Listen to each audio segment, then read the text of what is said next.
pour imprimer les comptes de taxes, un grand livre général suffira. Je vais aller sur État, grand livre des comptes, et j'ai la possibilité, alors je vais déjà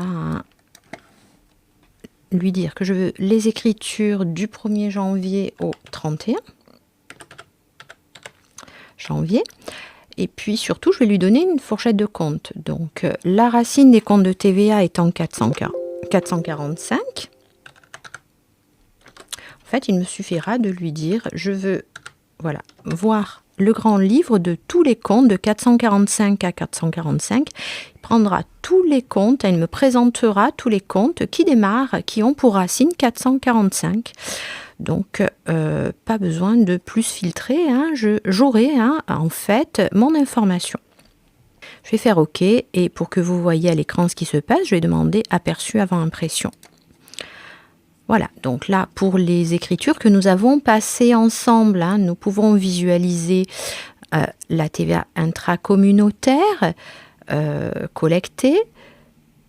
Il y avait de la TVA à décaisser dans les à nouveau. Cette TVA-là devrait être réglée avant le 15 du mois de janvier. De la TVA déductible à 10%, de la TVA déductible à 20%, nous pouvons vérifier tous nos comptes de TVA, en tout cas tous ceux qui ont été mouvementés durant ces 5 jours. La TVA sur achat intracommunautaire déductible et enfin la TVA collectée 20%. Alors ceci peut nous permettre déjà de pointer, on peut avoir éventuellement un tableau Excel où on suit également ceci, mais simplement ce document très simple, le grand livre des comptes, nous permet de vérifier qu'il n'y ait pas d'erreur d'imputation, que l'on ait bien saisi, utilisé les bons comptes et puis également le solde de ces comptes-là. Alors, avec cela, on pourrait déjà calculer de manière extra-comptable notre TVA, soit à décaisser, soit crédit de TVA. Il suffirait de prendre le solde de la TVA collectée, moins le solde des TVA déductibles, la TVA intracommunautaire s'annulant, on pourrait retrouver déjà le montant de notre TVA. Soit à décaisser, soit crédit de TVA. Dans ce cas-là, on peut voir qu'il s'agira d'une TVA à décaisser.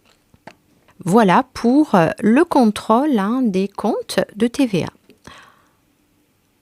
Deuxième étape, pour pouvoir contrôler avant d'éditer notre TVA, nous allons maintenant aller sur État, déclaration de taxes. Alors, dans la fenêtre déclaration de taxes que l'on a déjà vu lors des écritures, j'ai plus ou moins été obligée de vous montrer un petit peu quel était l'impact de certaines écritures et surtout certains choix de code de taxe là-dessus. Donc, on va, là encore, donner au logiciel une fourchette de date, donc du 1er au 31. Le type de taxe, nous, ce que l'on veut, c'est la TVA sur débit. Et ici, on a 2 possibilités, état préparatoire ou modèle CERFA. Alors, pour l'instant, nous allons aller voir ce qui se passe sur l'état préparatoire. Et puis, pour pouvoir vérifier notre déclaration de TVA, nous allons également lui demander un détail des écritures. Alors là, cette petite coche, elle peut être très intéressante parce que le logiciel va nous détailler finalement toutes les écritures qui ont alimenté une rubrique. Très important pour contrôler le paramétrage et pour contrôler les bons reports. Considérez, lorsque vous paramétrez un logiciel tel que celui-ci, considérez que les 3 premiers mois, vous êtes toujours en paramétrage et il faudra faire ces opérations-là, il faudra les faire de manière scrupuleuse. Et bien comparer avec un tableau Excel, avec vos reports Excel, que les reports soient effectués correctement. Donc, on va faire OK.